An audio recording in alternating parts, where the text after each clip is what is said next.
Hello everyone, welcome to Sana IE. I'm your host XO.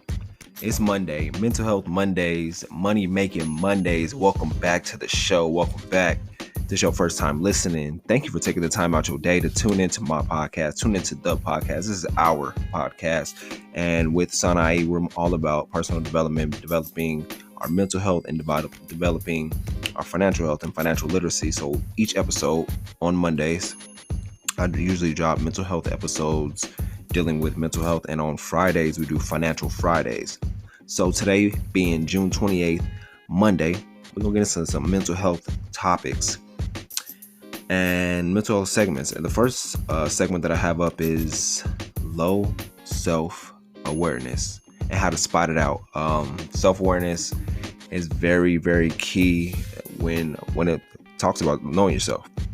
And there's a book that I'll recommend when it comes to self-awareness and it comes to emotional health and being aware of yourself and your emotions and everybody around you. I'll recommend that book during that segment. But another segment I have up for us is energy drainers, things that drain our energy mentally, physically, spiritually, and get into that and diving into that with that segment. And then last one, we're going to talk about the book.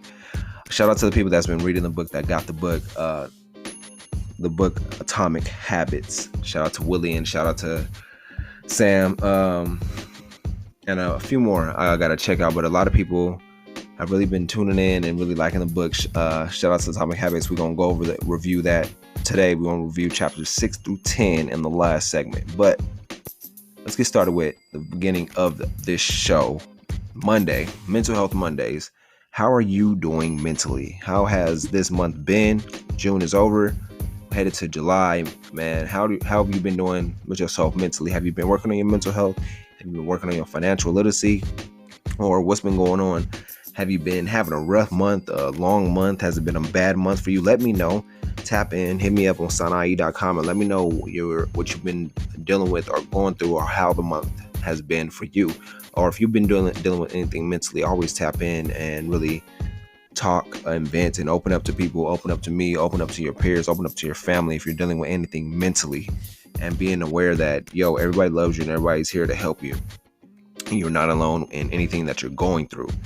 But with that being said, let's get started with the quotes of the day. My first quote is, fear is the brain's way of saying that there is something important for you to overcome. Fear is the brain's way of saying that there is something important for you to overcome. What have you been fearing lately? Have you been fearing doing a task? Have you been fearing having a conversation with somebody? What have you been fearing lately that it's been really consuming you, that you have damn near nightmares about it, that it's constantly on your mind, on your brain, that you're like really constantly fearing something? But it's like I said, it's your brain's way of saying that there is something important for you to overcome. And fear is just a life experience. Anything that you're fearing right now, you can overcome. All you have to do is face the fear. What are you fearing? Face it. You're meant to overcome this fear, and it's really consumed you, and it's been dwelling with you, and it's been with you for so long that you have to overcome it. That there's the only way to get rid of that fear.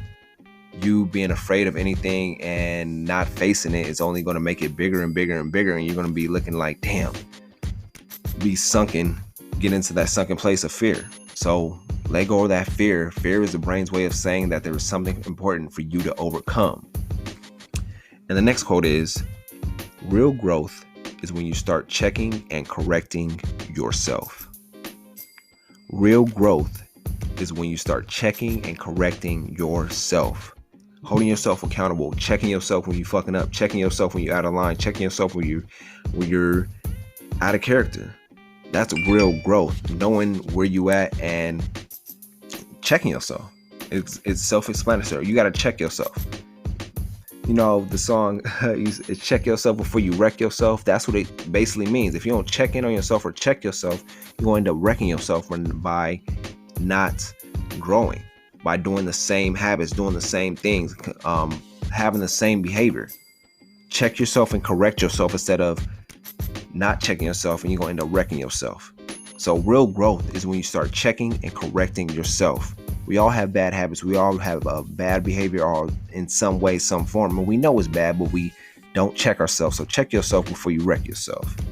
I'll be right back with Sana IE.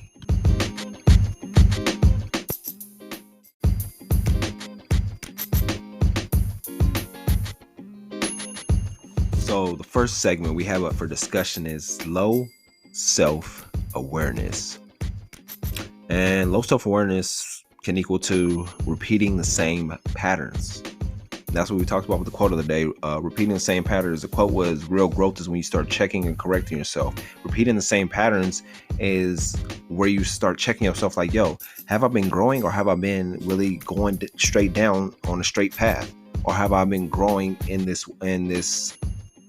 growing into who I am meant to be? Am I growing on a daily basis, or am I repeating the same patterns?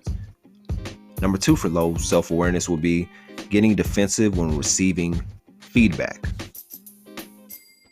Have you been receiving feedback and your first response is defensive? You can't be like that if you want to grow in life. You can't be on the defensive every time somebody's trying to give you feedback about life. People experience life differently. Everybody's here for you to learn from.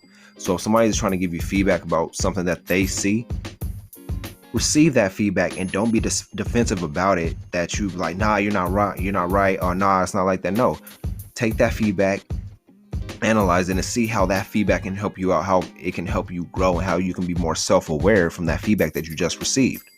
Number 3 is regretting decisions we've made. Regretting the decisions that we made. We've all made regretful decisions. Accept that. It's life. You're gonna make probably a decision that you regret later this week or later today. But that's life. You can't regret the decisions you made. They're decisions. They're meant to be made in that moment. Sometimes you won't have the information that you need to make the right decision in that moment. But later down the line, you'll have the right information, the lesson that you learned from making that wrong decision. So you can't regret anything in life. You can't regret any decision that you've made. You just have to accept that decision and be like firm with it. Like, yo, this is a decision I'm making and I'm going to stand by it.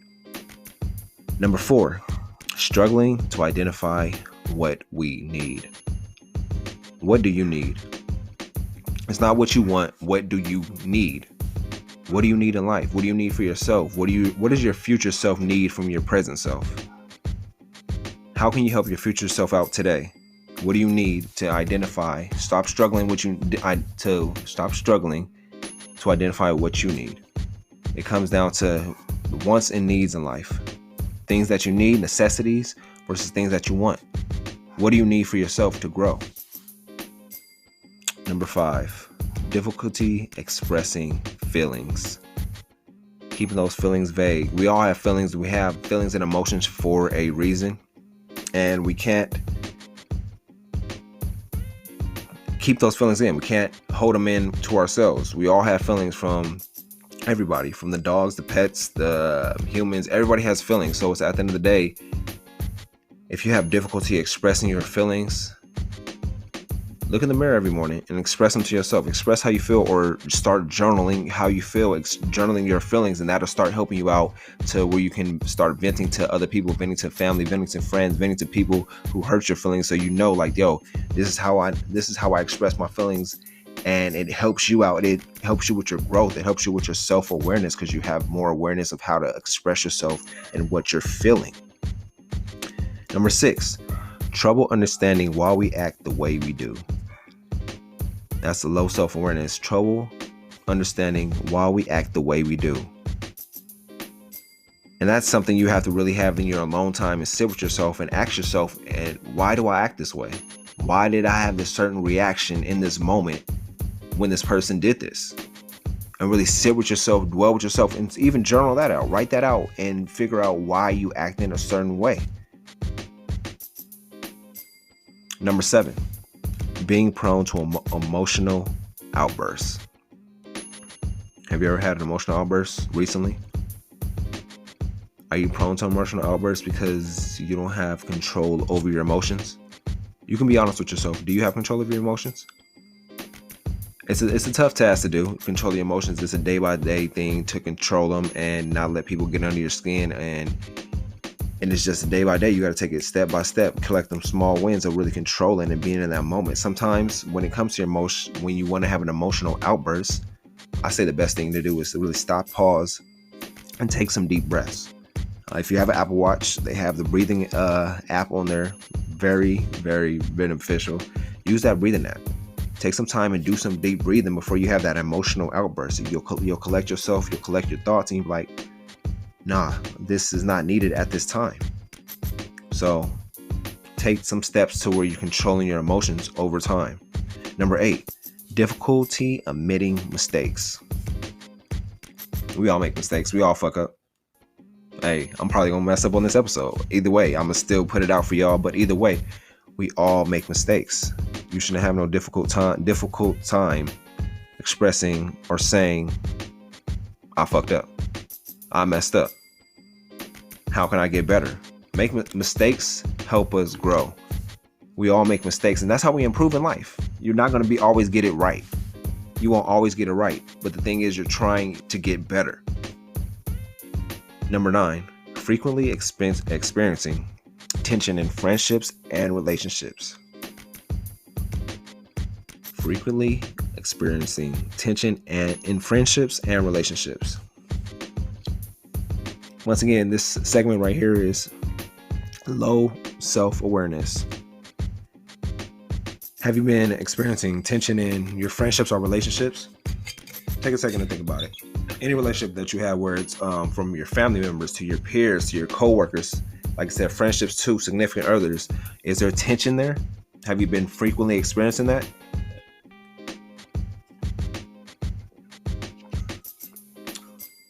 And that right there is something that goes back and falls back on you, being self-aware of how you feel and what you're feeling in this moment. And that tension that's in that relationship, it may be that other person or it may be you, but it goes back to, once again, the quote, checking yourself, seeing how you feel, see how you feel mentally, physically, spiritually, seeing if you need that alone time, seeing if you need that break, seeing if you need that time away for yourself, and really focusing on how to improve your self-awareness. And that's the last one. Number 9, frequently experiencing tension in friendship and relationships. If you want to grow or change, you must become self-aware. We need to be aware of a need, a feeling, a habit, a pattern in order to address it. If you're struggling with self-awareness, it can be a result of different things like trauma, society, family dynamics, and daily life. But it's something we all can work on. And the book I highly recommend when it comes to getting aware and being more aware of your self-awareness, I might read this book again because I totally forgot what the gems that it dropped, but is Emotional Intelligence 2.0. And that talks about your emotional intelligence, getting control of your emotions and being aware of your emotions when it comes to the workplace, when it comes to family, when it comes to friends, when it comes to the significant other. It lets you know how to really be in control of your emotions and being more aware of your self-awareness, being aware of others around you, and just being aware of emotions. But once again, that book is Emotional Intelligence 2.0. I'll be right back, and we're going to jump into the next segment, which is energy drainers.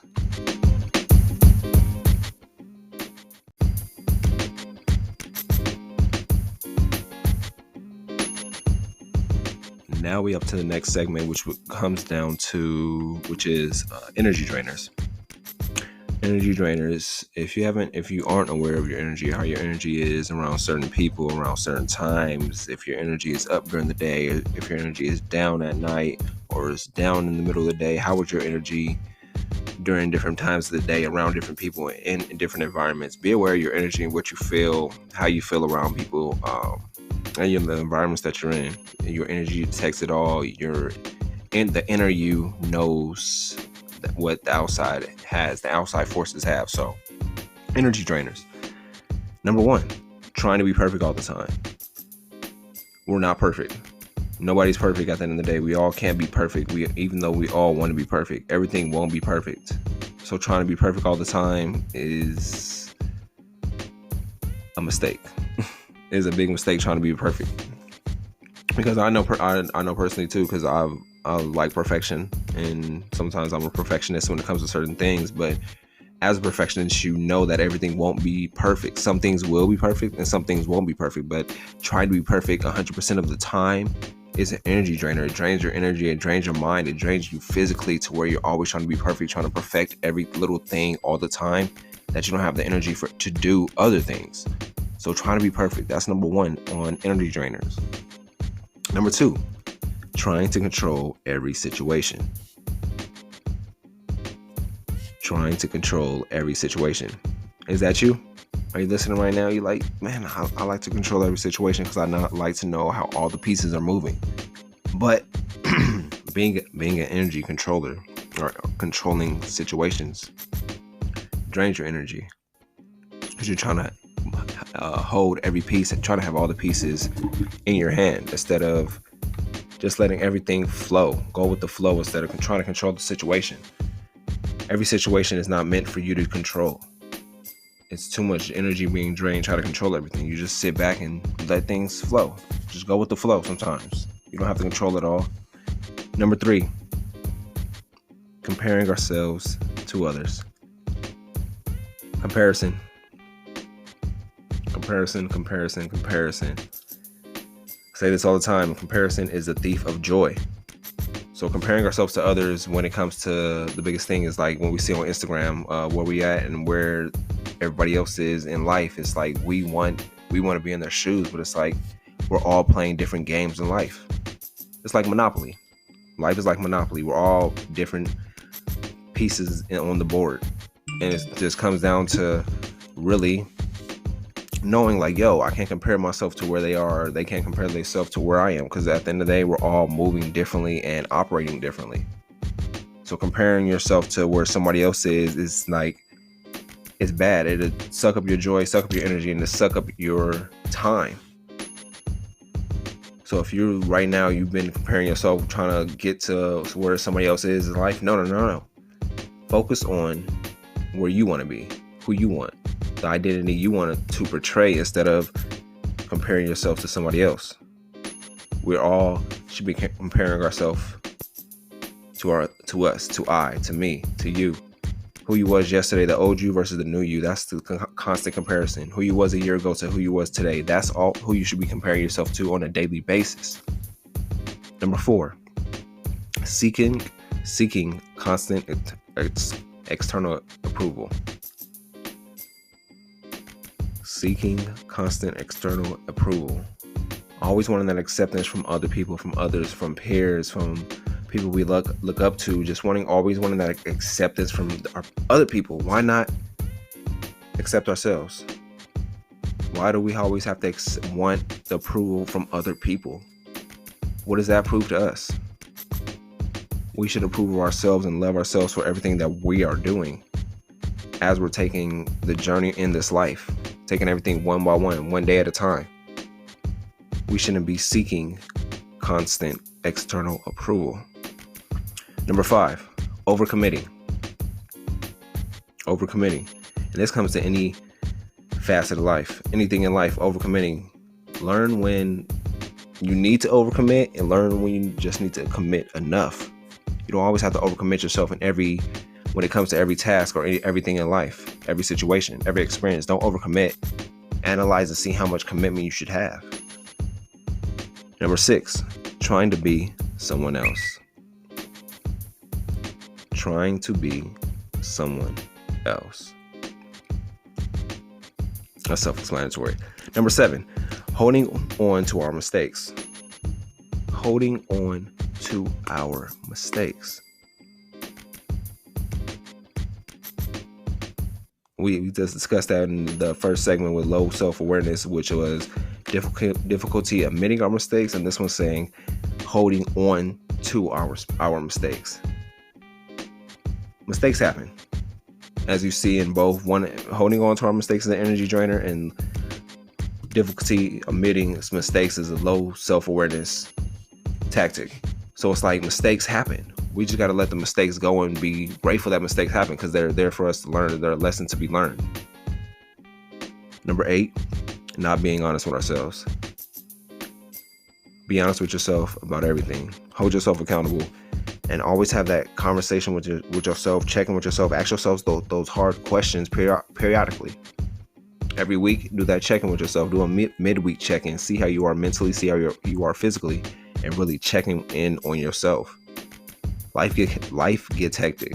Life gets busy, but health is the truest wealth. So take care of yourself. Take care of your mind. Take care of your body, and really check in on yourself. Number 9, making excuses for others. Big energy drainer. Making excuses for others. Are you that type that's always making excuses for other people because you want to see the good in that person? That's draining your energy. That's draining your order. That's draining you. Don't make excuses for people. People are going to be who they are at the end of the day. See the writing on the wall. Number 10, suppressing our needs. Suppressing our needs.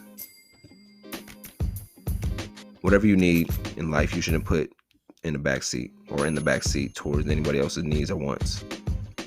It always should be about what you need, what you want. Sometimes you have to be selfish in life to get where you want to be.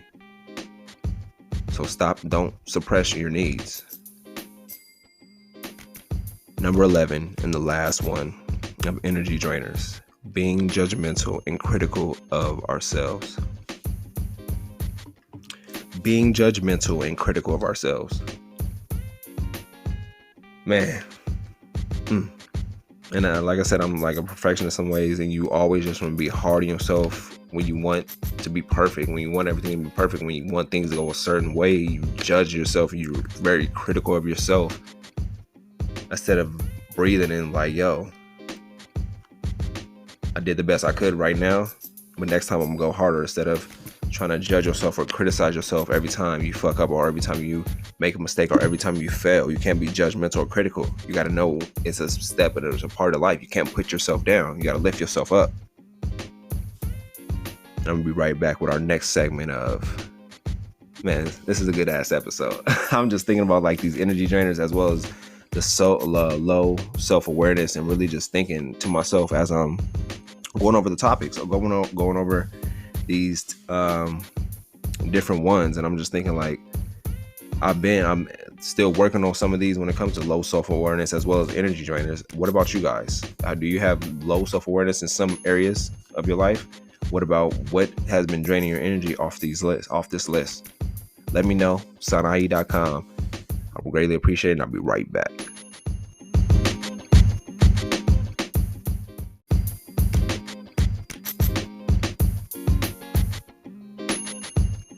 So the next segment up for discussion on Sanai is Atomic Habits, the book. Shout out to Sarah, shout out to Will, the people that's been picking up the books, that's really constantly reading it and really taking that notice on that book. That book is very incredible. And with this segment, we're going to talk about really chapters 6 through 10, run through the summaries that they summarized up. And chapter 6 really talks about motivation is overrated, environment often matters more. And that's facts. Just with the title and meaning, motivation is overrated and environment often matters more, it comes down to the environment you're in. When it comes to any habit that you're trying to change, if you're trying to change a certain habit and the environment you're in is constantly has temptations, constantly has bad energy, and constantly has no growth in it, it's like, how are you going to grow? How are you going to stay motivated? How are you going to change your habits if the environment around you isn't helping you change? But some of the key details in this chapter talks about small changes in context can lead to larger changes in behavior over time. So small changes, getting that 1% better every day, daily, it stacks up and builds up that compound interest within yourself. And over time, your behavior will change in large changes, but it takes time and it takes discipline and it takes constant effort day after day to really continue trying to change and be better than who you were yesterday. Then it jumps to saying every habit is initiated by a cue. You are more likely to notice cues that stand out. Make the cues of good habits obvious in your environment. Cues. Every habit is initiated by a cue. You are more likely to notice cues that stand out. So cues that stand out when it comes to good habits. Make the cues of good habits obvious in your environment, whatever environment you're in. Have good energy around you. Have good cues around you, so you know where where the good habits are coming from. Give yourself something to make that good habit worth it. Then it continues to the next point, where gradually your habits become associated not only with a single trigger, but the entire context surrounding the behavior. Context becomes the cue. It's easier to build new habits in a new environment because you're not fighting old cues. It's easier to build new habits in a new environment. So if you've been trying to change your habits lately and you've been in the same environment, that's why you're not getting no change, because it's hard to change when you have the same cues around you, same triggers around you, same things around you, that there's no change, no growth for you to change. Then we jump into chapter 7, which is the secret of self-control. And the first point it discusses is make it invisible. Once a habit is formed, it's unlikely to be forgotten. And we all know that when we create habits, that constant habit, that constant routine just sticks with us throughout days, throughout months, throughout years, where we're constantly doing the same thing that it becomes repetitive and we don't even think about it at all. It's just a habit. Then it jumps to people with high self-control tend to spend less time in tempting situations. People with high self-control tend to spend less time in tempting situations. It's easier to avoid temptation than to resist it. It's easier to avoid temptation than resist it. Especially when it comes to your habits. The biggest habit I know when it comes to, I just want to relate, the habit of losing weight. It's easier to avoid temptation than resist it. Easier to avoid the snacks, the bad food, the unhealthy food, than to resist it. So it's easier to just keep it out of your sight, keep it out of your vision, keep it out of your mind. So you know how they say out of sight, out of mind. That's what it really comes down to. It's easier to avoid temptation than to resist it. So if you don't see it, then you can avoid it versus trying to resist it when it's right in front of your face. One of the most practical ways to reduce the exposure to a bad habit is to reduce the cue that causes it. What bad habit do you have, and what cue, what triggers that bad habit? And I wanted to jump back to the point where it says people with high self-control tend to spend less time in tempting situations. And that goes back to anything. If you're trying to become a new person, a new level up, control your habits and control yourself, having high self-control, you'll spend time in less tempting situations and non-tempting situations. You avoid those situations because you know you have high self-control and you don't need to be in that situation where you can be triggered. So be aware of that. The next point talks about self-control is a short-term strategy, not a long-term one. And it is. Self-control is a day-by-day thing. It's a daily thing. Over the long term,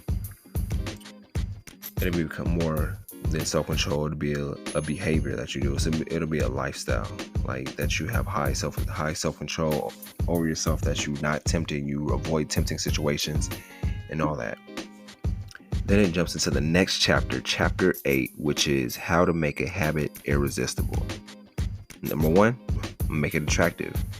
What habit are you trying to change? Are you trying to do? How can you make that habit attractive where you're trying to do it on a consistent daily basis? The more attractive an opportunity is, the more likely it is to become a habit forming. Habits are dopamine habit feedback loops. When dopamine rises, so does our motivation to act. It's the anticipation of the reward, not the fulfillment of it.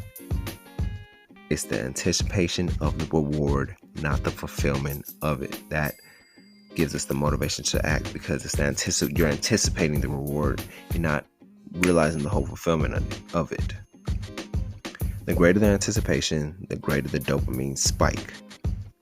The greater the anticipation, the greater the dopamine spike. Temptation bundling is one way to make your habits more attractive. The strategy is to pair an action you want to do with an action you need to do. So, what is an action that you need to do or that you want to do and an action that you need to do? And put those together, combine them. That's temptation bundling, and where you're having those two actions together and you're building yourself up. Then we jumped into chapter 9, the role of family and friends in shaping your habits. I believe family and friends, like I said, they play a big role when it comes to your habits, when it comes to you. And it starts with the family. It starts with your family, how from growing up, let's say you was a toddler or in the early stages of your life, and then growing up, your family shapes you throughout life. And then once you reach, I say, middle school, high school, your friends start shaping your habits and who you become, who you want to be within those years. And they play a big role in your life. It kicks off with the culture we live in determines which behaviors are attractive to us. We tend to adapt habits that are praised and approved of by our culture because we have a strong desire to fit in and belong. The third point that it makes is we tend to imitate the habits of 3 social groups: the close, which are family and friends; the many, which is the tribe; and the powerful, those with status and prestige. One of the most effective strategies you can do is joining a culture where your desired behavior is the normal behavior and you already have something in common with the group. And with that right there, one of the most effective strategies you can do is by joining a culture where your desired behaviors are already a normal behavior.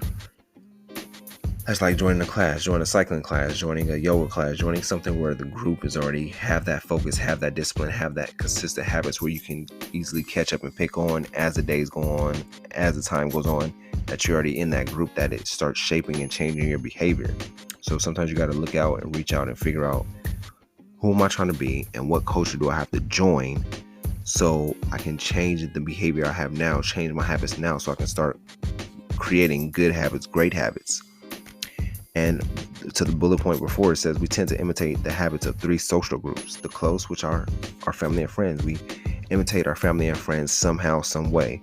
And the many, which is the tribe, which is the group around us, the people around us, not necessarily our family and friends, but the people within the culture, within our culture. And then it goes up to the powerful, which is the status, the prestige, the status, those with status and prestige, which is like the celebrities. So we imitate those 3 social groups. You can take a step back now, or you can think back now. You're like, damn, do I imitate these 3 social groups? And you're probably like, damn, I do imitate my mom and pop. I do imitate my culture, how my culture is, how my culture shaped me. And then you're like, the powerful, yeah, I do act like so-and-so, or I do look up to so-and-so because that's who I want to be like, or that's who I aspire to be. So let me know who is, if you imitate these 3 social groups. Hit me up on sanai.com. I greatly appreciate it, and I want to know. But we're going to keep going on with the bullet points. Next up, it says, most days we'd rather be wrong with the crowd than right by ourselves.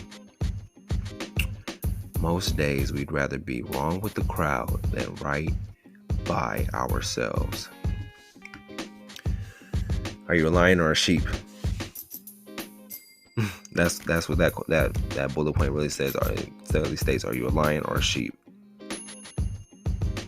The next bullet point says, if a behavior can get us approval, respect, and praise, we find it attractive. If a behavior can get us approval, respect, and praise, we'll find it attractive. And then we jump into the last chapter, which is how to find and fix the causes of your bad habits. It kicks off with, every behavior has a surface level craving and a deeper underlying motive. Every behavior has a surface level craving and a deeper underlying motive. Always be aware of that. Number 2, your habits are modern day solutions to ancient desires.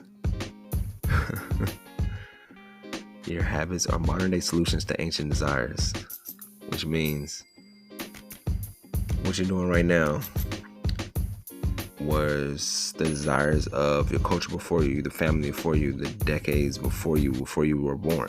The modern day solution that you have, the habits that you have, were formed over time through your culture, through your people, through your family. The third bullet point is the cause of your habits is actually the prediction that precedes them. This prediction leads to a feeling. The cause of your habits is actually the prediction that precedes them. This prediction leads to a feeling. So the cause of whatever you're doing in a habit, whatever you're predicting, you're like the last one said, we're anticipating the reward. That's where the reward is, where we're like, oh, I want to do this habit because the reward I'll receive from it instead of the fulfillment that I'll receive from it. The next bullet point is highlight the benefits of avoiding a bad habit to make it seem unattractive. Habits are attractive when we associate them with feelings and unattractive when we associate them with negative feelings. And the last bullet point and the last note for the segment is create a motivation ritual by doing something you enjoy immediately before a difficult habit. And mine is personally create a motivation ritual. I used to have a hard time meditating, but now I meditate right after my workout, or I meditate as soon as I get in the sauna and really have that so I can be disciplined on that and get my meditation on. That's a ritual I created after a difficult habit, because I know first starting off getting in the gym, going to the gym was difficult at first, and meditating is like my escape from the workout. Gets me to visualize and focus on my day and really be thankful and grateful for the workout I just had. But what is a motivational ritual that you can do immediately after a difficult habit? Let me know. Sanai.com. I'm gonna give y'all a brief break and I'm gonna hit y'all with the recap. Thank you for tuning in. I appreciate everybody that takes the time and listens to the episode that's been constantly here since day one. Without y'all, none of this is possible. And with that being said, I got something for y'all. Bear with me.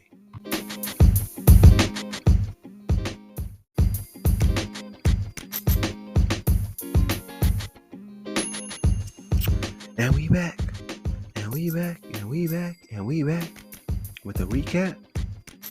Thank you everybody for tuning in for today's episode of Sana IA.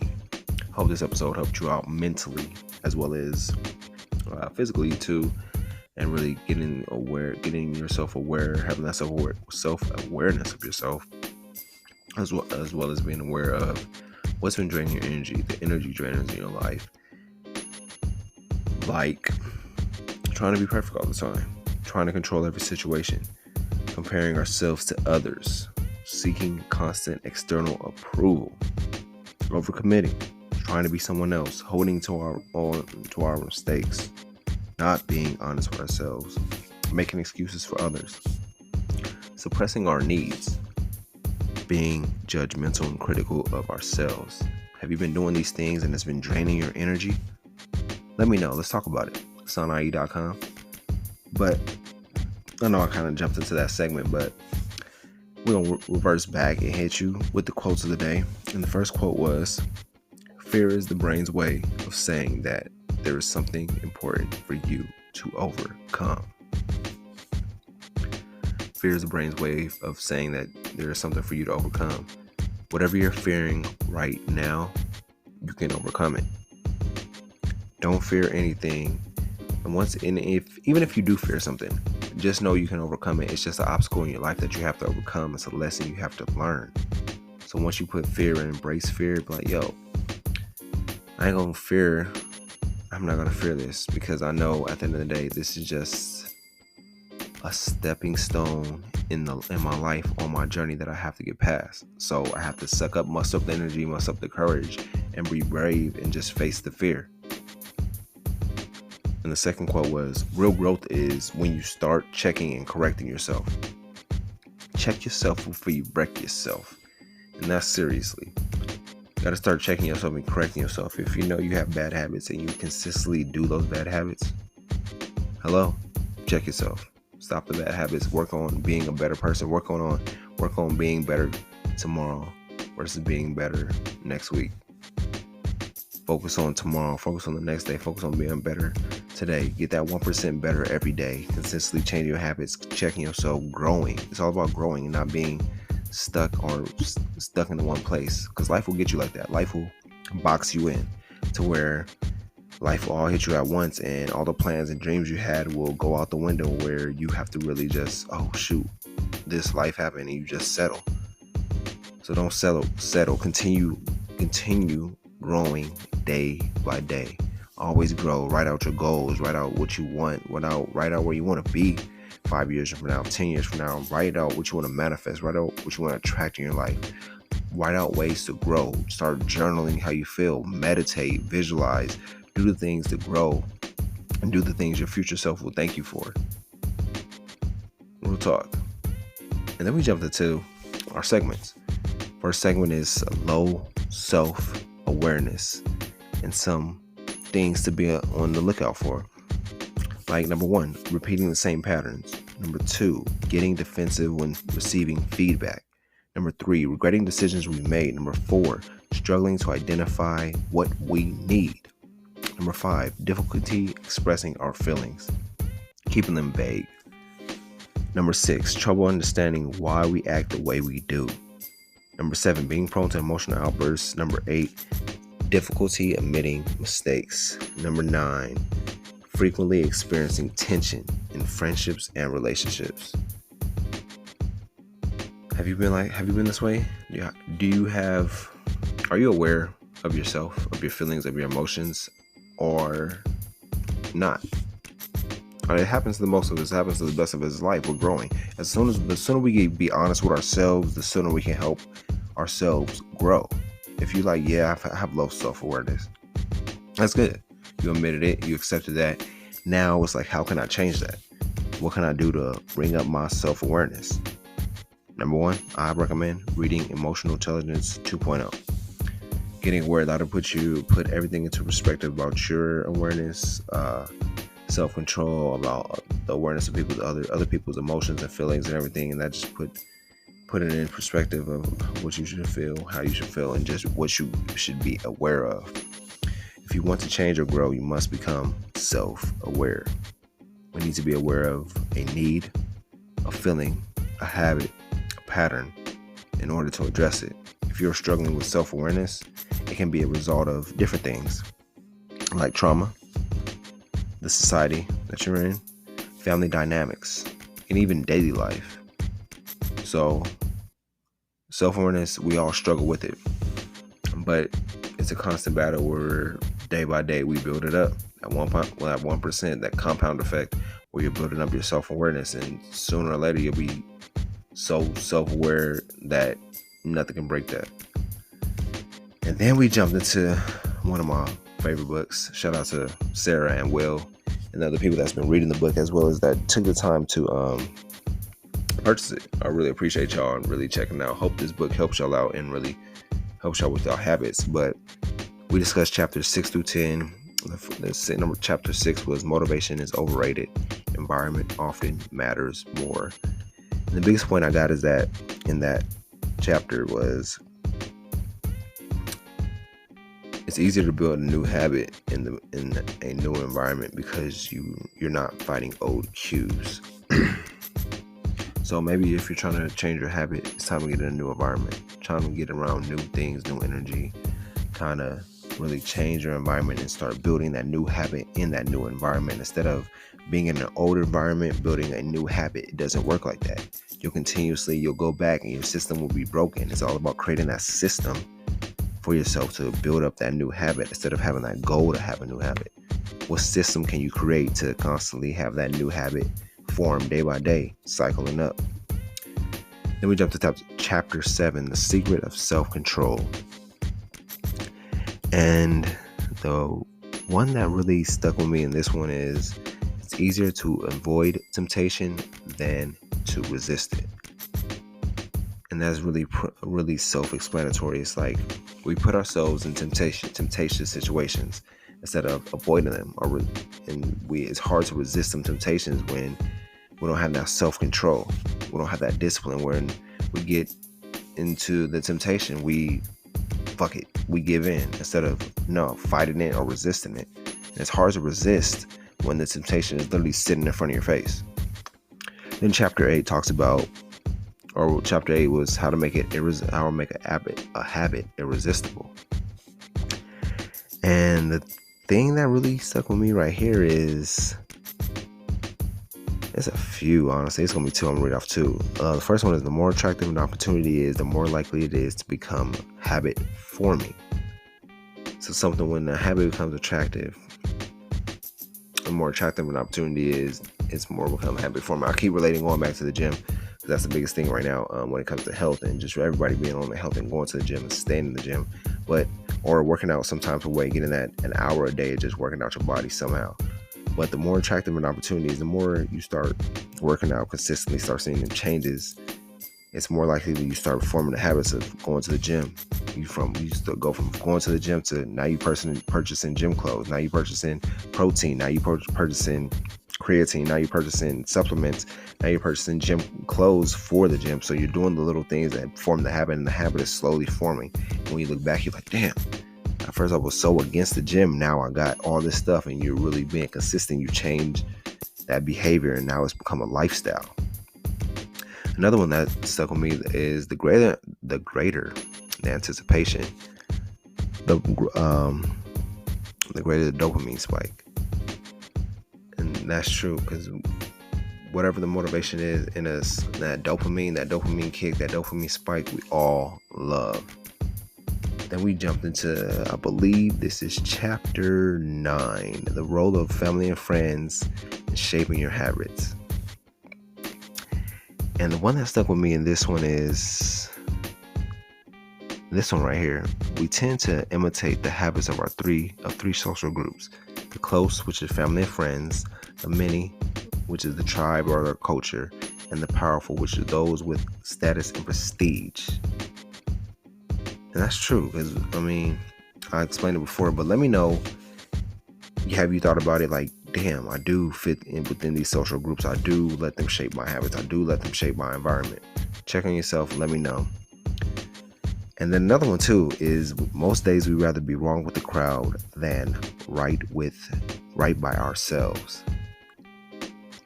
You ain't always got to follow the herd. You don't always have to be a sheep. You could always be different. You can always be the lion and take the lion's share. Stand by yourself. Be by yourself. If you have that gut feeling that you're right, then trust that gut feeling. Then we finished off with how to find and fix the causes of your bad habit. Damn. Let me see which one stuck with me right here. The last point that it says: create a motivation ritual by doing something you enjoy immediately before a difficult habit. Like I said, with me, it's the meditating after the gym, before the sauna, in the sauna. That's the motivation ritual that I do. Because at first, like I said, meditating was difficult. At first I would skip it, but now I'm like, meditating I love, especially I said, like, it just brings that peace. It brings me peace. It gives you peace when you're meditating, and it just helps you out. It balances you out, balance out your aura, balance out your inner you. But I appreciate y'all tuning in. Check out the website, sanai.com. Check out the Patreon, patreon.com/sanai. Follow us on all social media at sanai, as well as leave reviews, comments, feedback, constructive criticism. Leave it all there. I greatly appreciate it. And I'm going to leave y'all with this: your largest fear carries your greatest growth. Your largest fear carries your greatest growth. Have a good week.